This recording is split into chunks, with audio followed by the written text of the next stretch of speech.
Welcome to Cablevision's Special Edition. I'm Ann Boulderston-Glynn. When you think of the Hamptons, you picture a resort community, beautiful beaches where the rich and famous come from all over the world to live and play.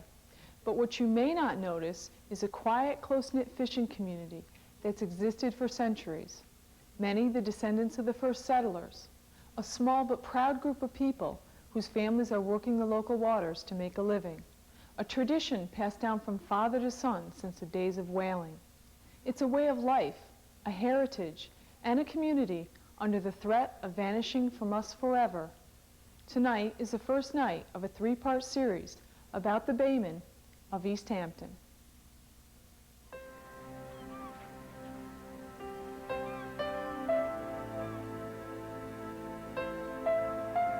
I could sit and listen to him about an hour, talking about the whalers and the experience they had and everything, you know. Sometimes they got knocked overboard, you know, the whale. Sometimes they turned the boats over. It was a pretty tough read them days, right?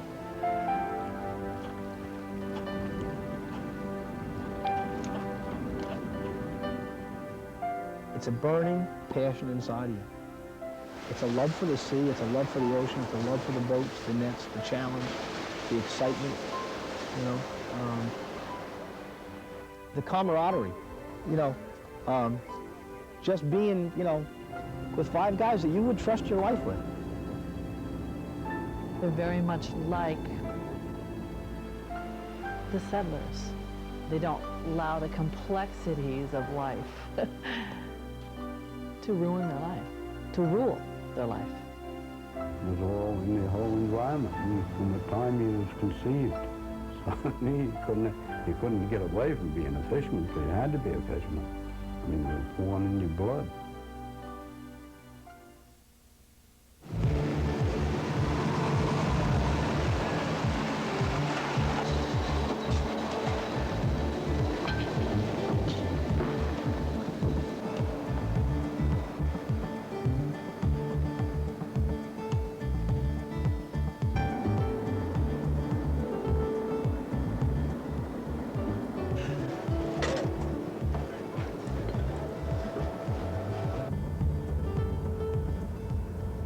Don Eames and Dan King are friends and commercial fishermen from the town of East Hampton.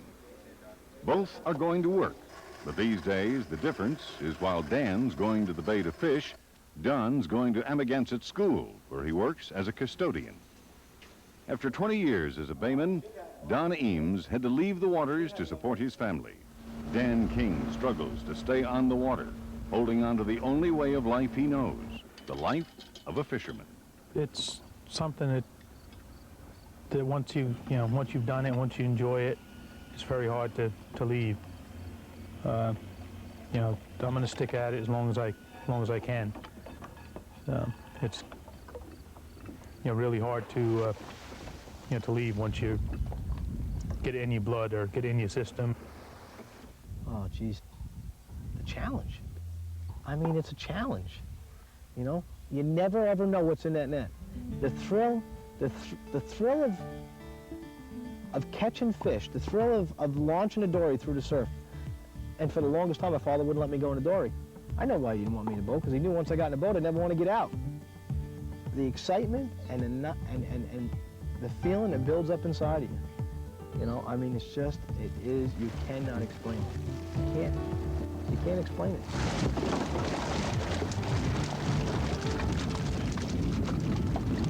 You don't have a paycheck every week that you can depend on. You have to just go. One week you'll make, you'll get a bunch of fish, or you'll do fairly decent, or you'll hit some lobsters, hit some conchs, or whatever, and then you have a good week, and then you'll have a bad week where you get the weather, you won't be able to get out, like 3 or 4 days or something, you won't be able to even go. So you're not making any money those days. You have to either try to do something else or work around the yard on the gear or equipment. We're just, getting by, living day by day, basically. A lot of us are, just struggling to keep in the fishery right now. Dan King's ancestors were among the first settlers of Springs. From a long heritage of farmer fishermen, Dan was the captain of his own Hall Seine crew by 1977. Today, he is the president of the East Hampton Town Baymen's Association. In the fall, we'd get up at, before daylight and, meet at Stewart's or wherever we met at, Brent's or Stewart's, and we'd get down the beach at first light. And if we didn't see any signs of fish, we would probably make a set about 7 o'clock or so, 7:30. And then we'd set, and if we got any fish, we'd, load the net back in and make another set. And then we'd usually go home and pack, and then go back to the beach in the afternoon. And we'd either look along for some fish, or we'd make another set or something. So we used to make, with a big net, we'd make like 3 sets a day when the fish were really running, and that would take, it would be dark by the time you got done. So, but that would be a typical day.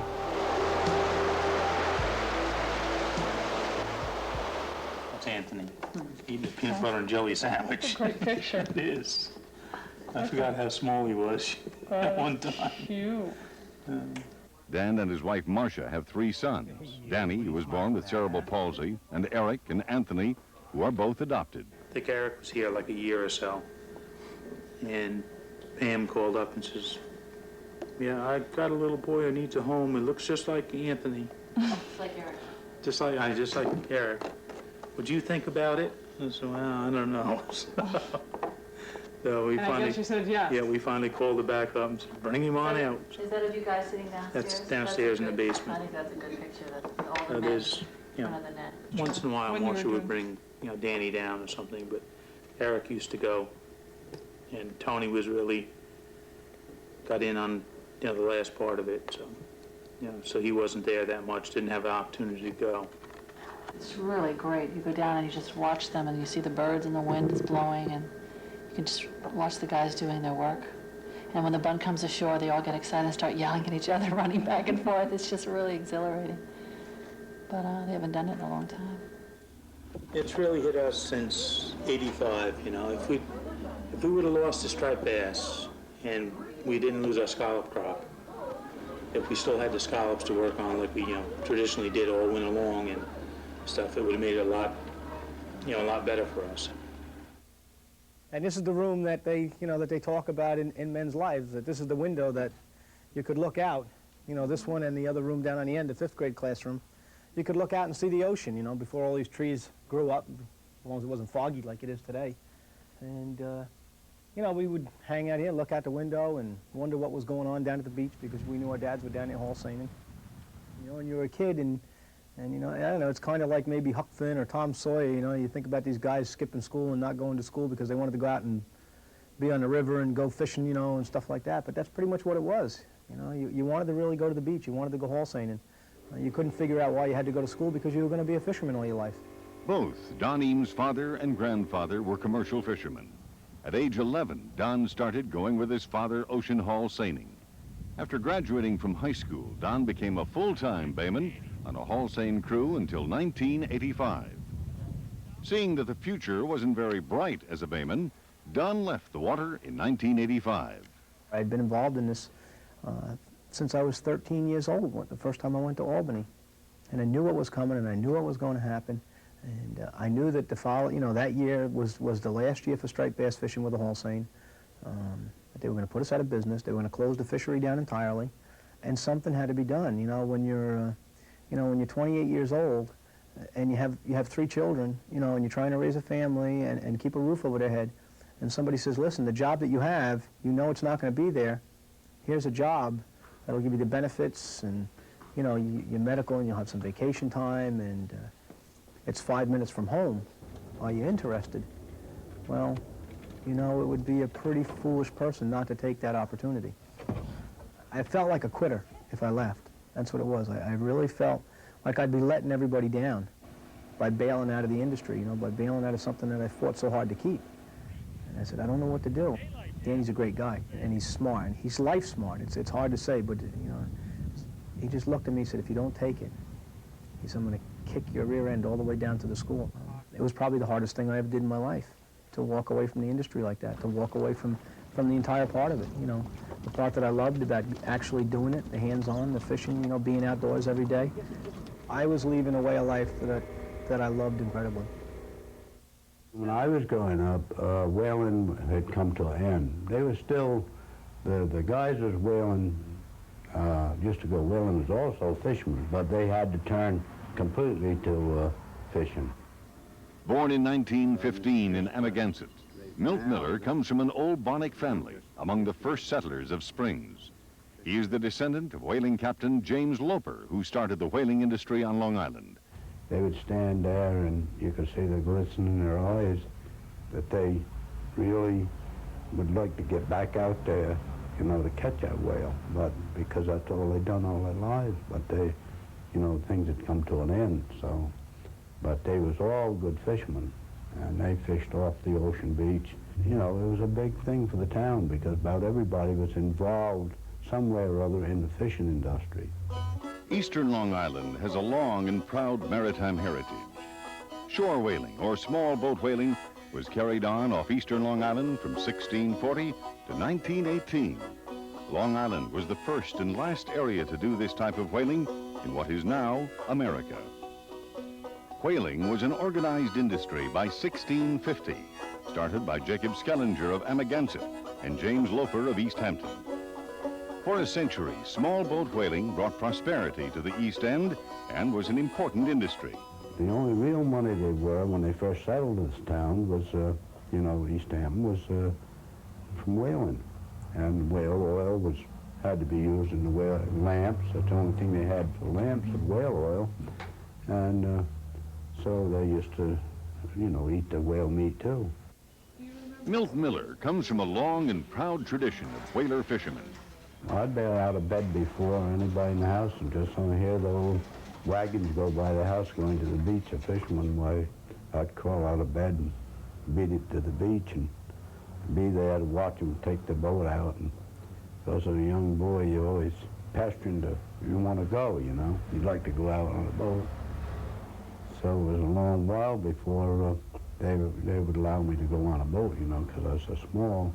I probably was only about maybe 5, 6 years old. I wasn't very old. And you were in trouble? I told a big lie because I told the captain that my mother knew I was going. So he would never took me, you know. She was on the beach waiting when I come in. I had the opportunity to work with this Captain Clint and Captain Gabe that was the best in East Hampton town fishermen that, you know, it was a, you know, they had this gift that they knew these things. And this man could get out of the beach and he'd say, smell around in the air, and he'd say, well, you know, we better get the bluefish nets out.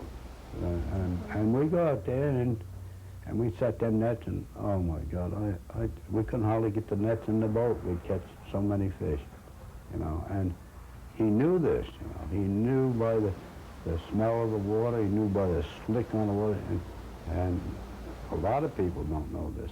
Some of the biggest catches of fish I ever had, I never see a fish. I went by the smell and because I learned to do that. Since colonial times, fishing has remained an important resource in industry on Long Island. Sag Harbor was once one of the largest whaling ports in America. Menhaden, or bunker, was once a huge industry, bringing processing plants to the East End shores in the early 1900s. At the same time, great fortunes were made in the Great South Bay with clams and Blue Point oysters, considered the finest in the world.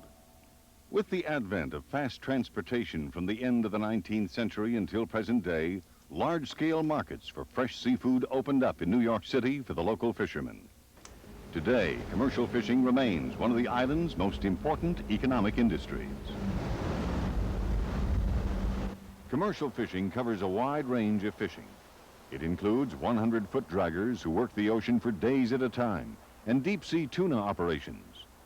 Baymen really talks about the fisherman who works with very small boats, very simple gear, very traditional types of nets in these bays and these harbors, these shallow waters near to the shore. After leaving New York City as a successful book editor, Arnold Leo found a new life on the east end of Long Island as a Bayman. Since 1978, he's been the secretary of the East Hampton Town Baymen's Association. They are, for the most part, the Baymen's community traditionally, and even today, you know, they're very simple folk. A lot of them never finished high school. Many of the older people still speak incredibly with a particular type of British accent from Kent. There is a tremendous ancient tradition behind this fishing community. The types of nets, the types of gear, you know, boats and tools that they use go back to really ancient times. To be a commercial fisherman, you have to be very good at an awful lot of things. It's not going to work. You've got to be a good carpenter. You've got to know how to use a paintbrush, too. You've got to be a mechanic. You've got to be able to mend net, you know, and you've got to be tough in a way to stand up against some of the weather conditions and that sort of thing. You've got to know how to run a boat. And you have to know the water, and you have to know the wildlife in the water, and you have to know the signs. There's an awful lot to learn. It seems like it's kind of not such a difficult thing, but there's a big difference between a good fisherman and a bad one. Once a commercial fisherman himself, Peter Matheson is the author of Men's Lives, a moving chronicle about the Baymen of the South Fork. Probably toward the end of the 19th century, fishermen became more specialized and became purely fishermen. But in the old days, you were a fisherman and a farmer and a whaler, and all those things went together. Bonacker is a familiar term used among the fishing community in East Hampton. It describes any local person whose ancestors were born and bred around Accabonac, or what is now called Springs. It always meant a farmer and a fisherman, as distinct from the well-dressed townspeople, you know. Today, of course, it's regarded as the highest compliment that you possibly can give someone in East Hampton, to be called a Bonacker. It means you're a local today. That's one reason I liked working with them. They aren't greedy at all. If they were greedy, they would have long ago gone over to some other kind of work. In this community, in a resort community like this, you can make very good money in any of the services, landscaping or house painting, carpentry. Any of those trades are far better paid than fishing is year in, year out. And yet these guys want to go fishing. Well, that's not greedy. That's a tradition, and it's a very valuable one that gives a whole flavor to this community and a whole character to it. But it's in very serious danger of losing.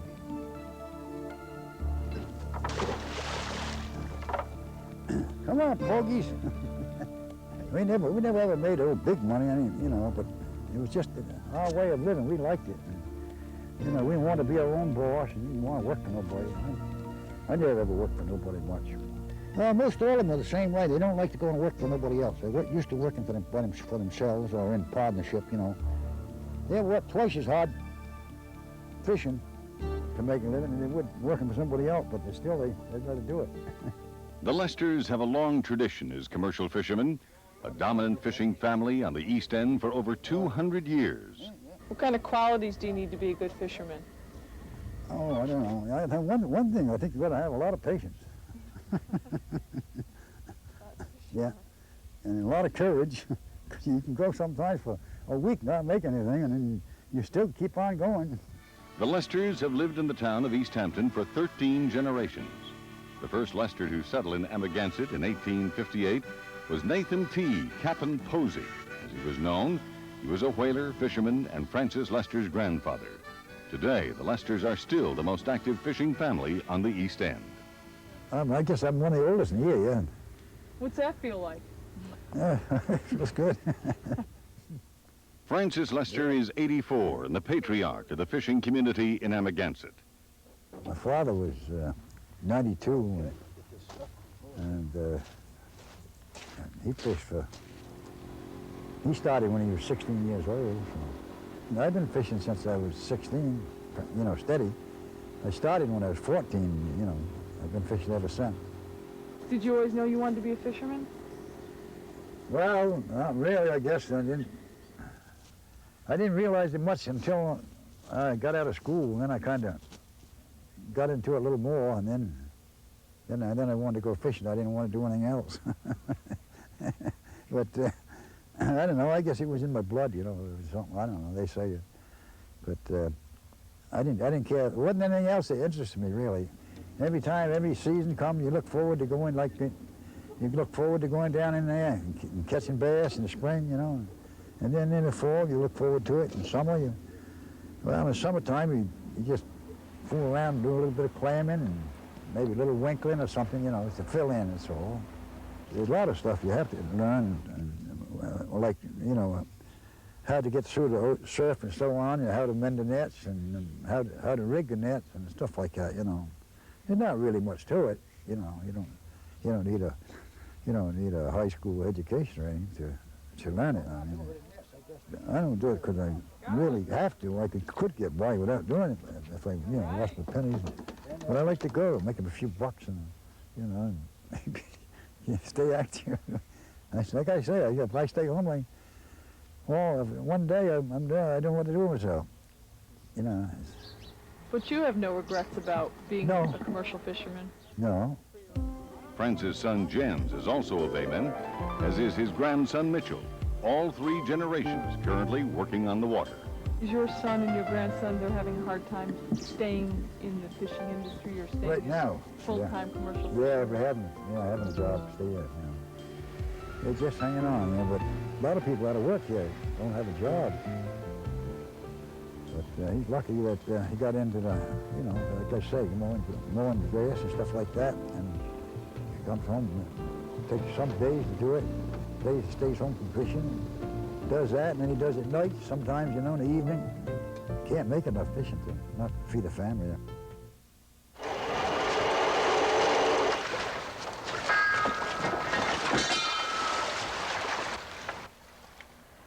By age 10, Mitchell Lester was on the water learning the family trade from his father, Jens, and grandfather, Francis Lester. This is called mud raking or bull raking. It's really soupy mud. We've got the rake with the long teeth. Just drag it through, pull it as far as you can, and hopefully you catch some clams. We normally do this in the winter. You know, we used to be able to go for the bass right now and save these for the winter, for the long winters, but now we gotta do anything we can year round, you know. Like the other day I put 7 hours on this rake and I had about $90 worth of clams. About $90 worth. But 7 hours on this thing, it's a long day.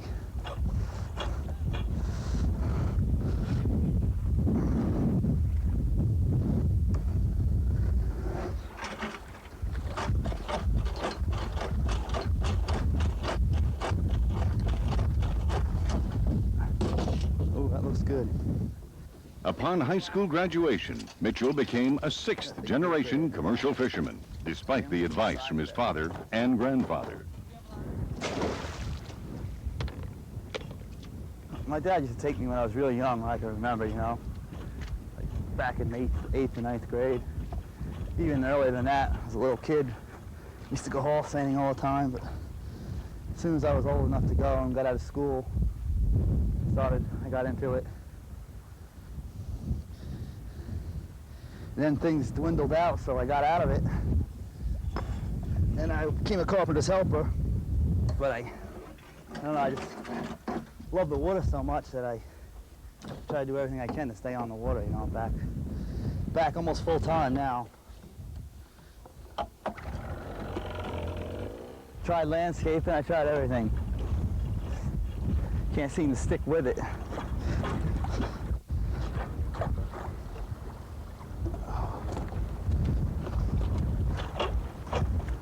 Ooh, there's some clams there.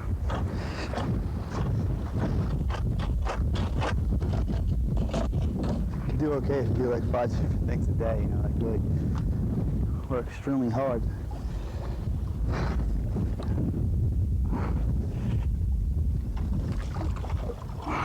I'm lucky because I learned a few other things. I can keep myself on my feet. But like, you know, my father, he's never worked for anybody. He's been water all his life. I don't know what he would do. It's tough. I mean, we stuck it out this long. I guess a couple more years won't hurt, you know. It's bad on the family life, you know. It's terrible at times. I don't want to be rich. I just want to be able to pay my bills and be happy. course, there's no such thing as money.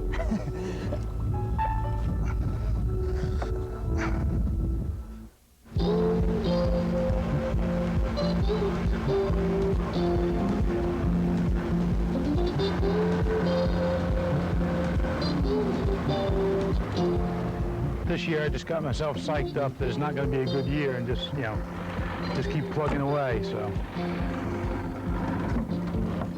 I go conking, you know, 4 or 5 days a week, and go lobster in a couple of days. I can get, you know, a week's pay out of it, so. With the closure of the striped bass fishery in 1985, Dan diversified his fisheries. He bought 2 traps in Cedar Bush in Devon and built conch pots to stay on the water.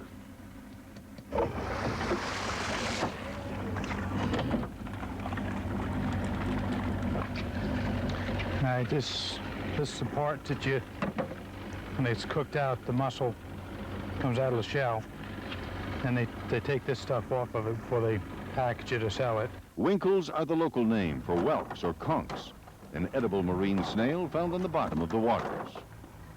Getting ready to move them to Montauk pretty soon. Oh yeah, you go around? Yeah, down off Rocky Point and stuff. Very soon. It's starting to slow up here. You know. Hasn't been really good up in this bay here, so. When Dan's wife, Marcia, fell ill in 1986, Dan left commercial fishing for 2 years to take care of her and worked as a landscaper with a friend. I'd come out in the morning and lift like 40, 50 winkle pots. I'd get up at 4 o'clock something, then I would go into work at 8. So I'd come out for like 3 hours in the morning. Then I had a few lobster pots in, stuff. I'd lift lobster pots on a weekend or something, but just for my sanity. But finally I told my wife, says, I'm going back fishing. I don't care if we starve. I can't take it. Should be about a bushel out of 10 pots is about average. So if it's a bushel out of like about 16 or so, it's off quite a bit. This is the worst year I've seen, so. But I just keep plugging away in. I don't want to get a job, if you know what I mean, so.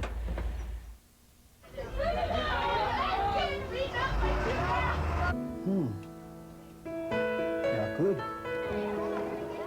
I go down there sometimes now, after being at the school for 8 years. I think, holy smokes, I really miss it more than I think I do, you know? It's an incredible way of life. You're your own boss. You pretty much come and go as you please and do what you want to do. And do it how you want to do it. And you don't have to answer to anybody but yourself. And if you make a mistake, you learn from your mistake and you try to do it better the next time. It's an absolutely fantastic way of living. It's clean. You're outside, you know, in the fresh air.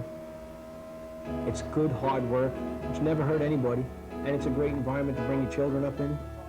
Who in this world wouldn't want to bring their children up living around the ocean and the bays, teaching them about nature? John and Mary Eames live in Amagansett and have 3 children, Kyle, Christy, and Tracy. You know, if at the end of the week when you're a commercial fisherman, if at the end of the week you come home and you get a square up and you look and say, geez, you know, boy, I did that with my own 2 hands. This is your job, this is your business. You make the nets, you know, you rig your truck, you build your boats, and you teach your sons, and you teach your daughters. I've been promoted to head custodian in the last 2 years. I have a great job, I can't complain. You know, I'm very lucky. I would still rather be fishing. I'll always rather be fishing. But isn't that who you are? I mean, how do you change who you are? You can't change who you are, you know? You really can't. But you have to adjust, you have to adapt. You know, everything else in this world is adapted. You know, everything has evolved into what it is today. And I feel like that's what I've done too. I look back at what I had and what I did. I cherish it to no end. You know, I'll look through my books, I'll look through my pictures a lot of times. I still get to do a little fishing, I go with Dan. And I just try to remember it, you know, just try to do the best I can with it. Tune in tomorrow night for part 2 of this 3-part series when we'll take a close-up look at the issues that have made a major impact on commercial fishing on Long Island.